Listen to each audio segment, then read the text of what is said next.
fast, sitting here praying that this night's gonna last. You got it all on tap, I'm loving your vibe, always have your back. We like all the same tracks, listen all night in the sheets all black. Tuan-tuan dan puan yang amat dihormati semua, bukan senang nak siasat tun, kata Perdana Menteri Malaysia Datuk Seri Anwar Ibrahim. Nah, dalam satu kenyataan Perdana Menteri Datuk Seri Anwar Ibrahim, saya boleh katakan Datuk Seri Anwar Ibrahim telah meluahkan isi hatinya dengan mengatakan bahawa bukan senang mahu siasat tun dan juga orang-orang kenamaan, nama-nama besar pemimpin-pemimpin politik di Malaysia. Artikel daripada Malaysia Kini. Perdana Menteri Datuk Seri Anwar Ibrahim berkata, bukan mudah untuk menjalankan sebarang siasatan terhadap golongan kenamaan. Justru beliau meminta rakyat menyokong usaha kerajaan dalam menyiasat golongan atasan termasuk individu yang bergelar tun berhubung kecurian dana kerajaan. Kami akan kejar penyangak itu, saya tidak peduli. Bila kita nak ambil tindakan ke atas golongan tersebut, rakyat marah. Perdana Menteri ini kasar sangat. Bagi saya aneh. Sepatutnya kamu sokong, bukan senang tahu mahu siasat tun, katanya. Saudara-saudara, mungkin kata Perdana Menteri ini bukan merujuk kepada tun, tetapi merujuk kepada ahli-ahli politik yang namanya besar.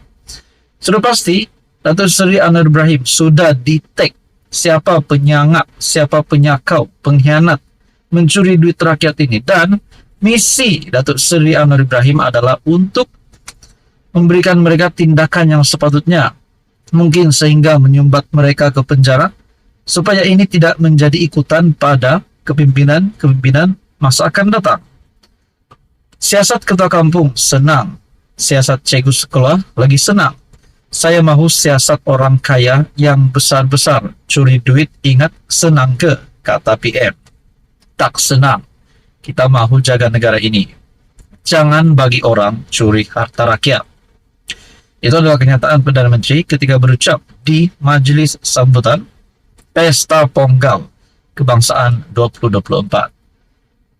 Pada 17 Januari, SPRM mengesahkan pihaknya mengambil keterangan daripada seorang anak bekas Perdana Menteri dipercayai berhubung perniagaannya pada akhir 1990-an.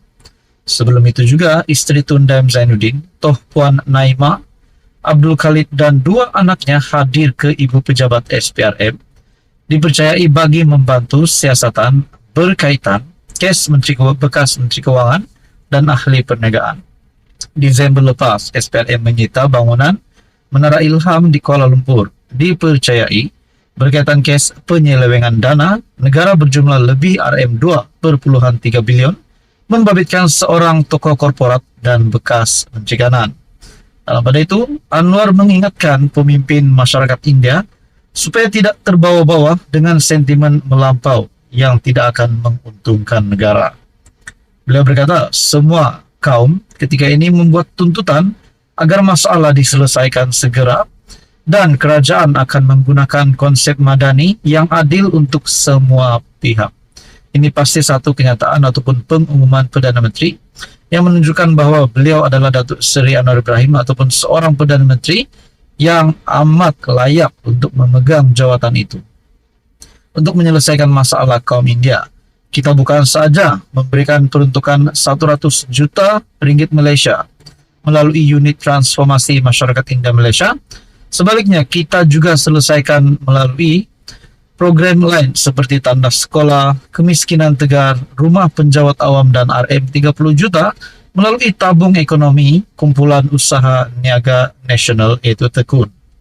Saya juga meminta semua kementerian termasuk Kementerian Kewangan, Kementerian Sumber Manusia dan Kementerian Perpaduan Negara untuk mengenal pasti masalah rakyat tanpa mengira kaum.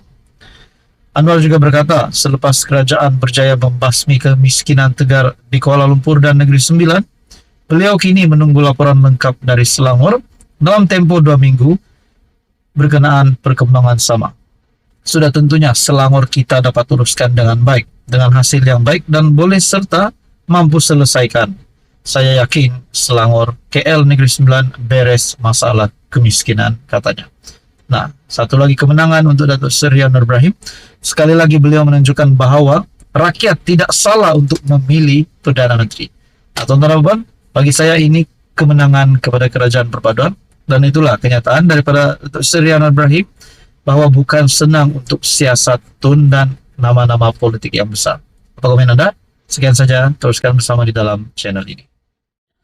Halo semua, salam sejahtera Malaysia, tuan-tuan dan puan yang amat dihormati semua.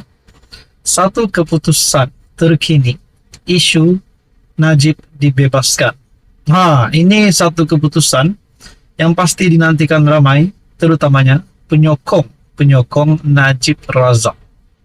Saudara-saudara, penyokong UMNO juga pasti digemparkan dengan keputusan ini. Dikatakan Najib boleh memohon untuk dibebaskan ataupun DNAA pada September ini. Wow, pasti satu kejutan kepada politik Malaysia sekiranya Najib Razak dibebaskan. Nah, saudara-saudara, satu artikel daripada Cosmo.com, Najib boleh mohon dibebaskan September ini, kata hakim. Artikel daripada Cosmo.com bertarik 19 Januari. Datuk Seri Najib Tun Razak boleh memohon untuk dilepas tanpa dibebaskan DNAA atau dibebaskan sepenuhnya DNA daripada 3 pertuduhan pengubahan wang haram dana SRC International Sendirian Berhad berjumlah RM27 juta pada September ini. Hakim Mahkamah Tinggi K. Muniandi menetapkan demikian selepas memutuskan perbicaraan yang dihadapi Najib, 71 umur itu, bagi 3 pertuduhan tersebut yang akan bermula pada 17, 18, 19, 23 dan 24 September. Justru Mahkamah kemudian menetapkan 12 Mac bagi pengurusan kes seterusnya berhubung perbicaraan kes itu. Ia susulan makluman daripada Timbalan Pendakwa Raya Muhammad Ashraf Adrin Kamarul yang memaklumkan bahawa status representasi bekas Perdana Menteri itu untuk menggugurkan kes masih belum mencapai sebarang keputusan. Pada 8 Februari 2019, Najib didakwa di Mahkamah Session atas 3 tuduhan ubah wang haram, tetapi kes itu kemudian dipindahkan ke Mahkamah Tinggi. Bagi ketiga-tiga tuduhan, Najib didakwa terbabit aktiviti ubah wang haram dengan menerima wang keseluruhannya RM27 juta dalam 3 akaun private banking miliknya. Najib dituduh melakukan semua kesalahan itu di Islamic Bank Berhad Bangunan Bank Group nomor 55 Jalan Raja Chulan pada 8 Julai 2014 dan didakwa mengikut Seksyen 4 dalam kurungan 1 dalam kurungan E Akta Pencegahan Pengubahan Wang Haram dan Pencegahan Pembiayaan Keganasan 2001. Najib kini sedang menjalani hukuman 12 tahun di penjara Kajang dan didenda RM210 juta atas 3 tuduhan pecah amanah, pengubahan wang haram membabitkan dana SRC International berjumlah RM42 juta. Nah, saudara-saudara, tonton untuk rekod Najib berdepan 2 lagi kes mahkamah, yaitu penyelewengan 2,3 bilion dana 1MDB, yang kini di peringkat perbicaraan dengan pendakwaan telah memanggil seramai 49 saksi. Sementara satu lagi kes ialah pecah amanah jenayah berjumlah RM6,6 bilion berhubung pembayaran kepada International Petroleum Investment Company ataupun IPIC.